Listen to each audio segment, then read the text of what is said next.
حضرت لقمان اپنے بیٹے کے ساتھ ایک جنگل سے گزر رہے تھے تو بیٹے کے پاؤں میں کانٹا لگ گیا۔ تو حضرت لقمان حکیم نے کہا بیٹا اس میں اللہ کی کوئی نہ کوئی حکمت ہے جو تیرا کانٹا لگا۔ تو اس نے کہا بابا اس میں کیا حکمت ہو سکتی ہے، کانٹا لگا ہے، درد ہو رہا ہے بابا۔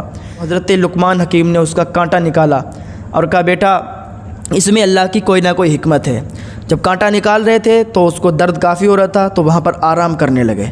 جب بستی میں پہنچے، جس بستی میں جا رہے تھے وہ لوگ، تو دیکھا وہاں پر لاشوں کا ڈھیر لگا ہوا ہے، گھر ویران پڑے ہیں، گھر برباد ہوئے پڑے ہیں، جانور مرے ہوئے پڑے ہیں، لاشیں پڑی ہیں۔ تو حضرت لقمان حکیم نے اللہ کا شکر ادا کیا، پروردگار تو نے میرے بیٹے کے پاؤں میں کانٹا چبھو کے آج ہم سب کی جان بچائی ہے۔ تو کبھی کبھی ایسا بھی ہو جاتا ہے کہ کچھ گناہگاروں کے ساتھ کچھ نیک لوگ بھی ہلاک ہو جاتے ہیں۔ حضرت لقمان حکیم نے اپنے بیٹے سے کہا بتا جو تیرے کانٹا لگا تھا تو اللہ تعالیٰ کی حکمت یہ تھی کہ اگر تیرے کانٹا نہ لگتا تو آج ہم لوگ بھی اس بستی میں ہوتے اور ہم لوگ بھی تباہ و برباد ہو چکے ہوتے۔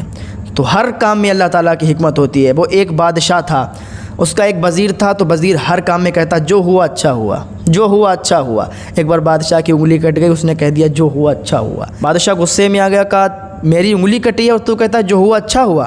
خادموں کو حکم دیتا ہے کہ جاؤ اس وزیر کو قید میں ڈال دو۔ اس کو قید میں ڈال دیا گیا۔ بادشاہ ایک دن جنگل میں شکار کے لیے نکلا، راستہ بھٹک گیا۔ اب وہ وہاں پر پہنچا جہاں پر لوگ انسانوں کی بلی دیتے تھے۔ تو ان کا ایک فنکشن چل رہا تھا، ان کا ایک جشن وہ لوگ منا رہے تھے، اس میں ایک بلی کی ضرورت تھی، ایک انسان کی ضرورت تھی جو کہ بالکل صحیح و سالم انسان ہو۔ بادشاہ بھٹکتا ہوا وہاں پر پہنچ گیا۔ وہاں پر پہنچا تو ان لوگوں نے اس کو پکڑ لیا۔ اب وہ لوگ کیا جانے کہ کس ملک کا بادشاہ ہے یا غلام ہے یا وزیر ہے، ان کو تو بلی دینے سے مطلب تھا۔ تو پکڑ لیا بادشاہ کو، تو بادشاہ کو بلی کے لیے تیار کیا گیا اور بادشاہ کی گردن ہی کاٹنے جا رہے تھے کہ ان کا سردار بولا رک جاؤ، اس کی انگلی کٹی ہوئی ہے اور اس کی انگلی میں نقص ہے، اس لیے ہم اس کو بلی نہیں چڑھا سکتے، ہم اس کی گردن نہیں کاٹ سکتے کیونکہ اس میں نقص ہے۔ تو ان لوگوں نے بادشاہ کو چھوڑ دیا۔ بادشاہ جب اپنے دربار میں پہنچا تو مسکراتا ہوا اس قیدی کے پاس گیا، یعنی اس وزیر کے پاس گیا جو قید تھا، اور خادموں سے کہا کہ اس کو چھوڑ دو۔ جب اس کو چھوڑا تو اس نے کہا بادشاہ سے بادشاہ جو ہوا اچھا ہوا۔ تو بادشاہ نے کہا اب کیا اچھا ہوا، اب کیوں کہتا ہے کہ اچھا ہوا؟ تو اس نے کہا بادشاہ تم جو چھوڑے گئے ہو، تمہاری جو بلی نہیں چڑھائی گئی کس وجہ سے؟ کہا میری انگلی میں نقص تھا۔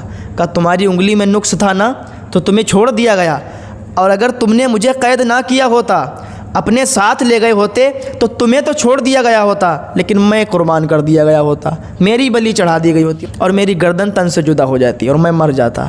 تو جو ہوا اچھا ہوا، تم نے یہاں مجھے قید کروا دیا اور تم بھی بچ گئے اور ہم بھی بچ گئے۔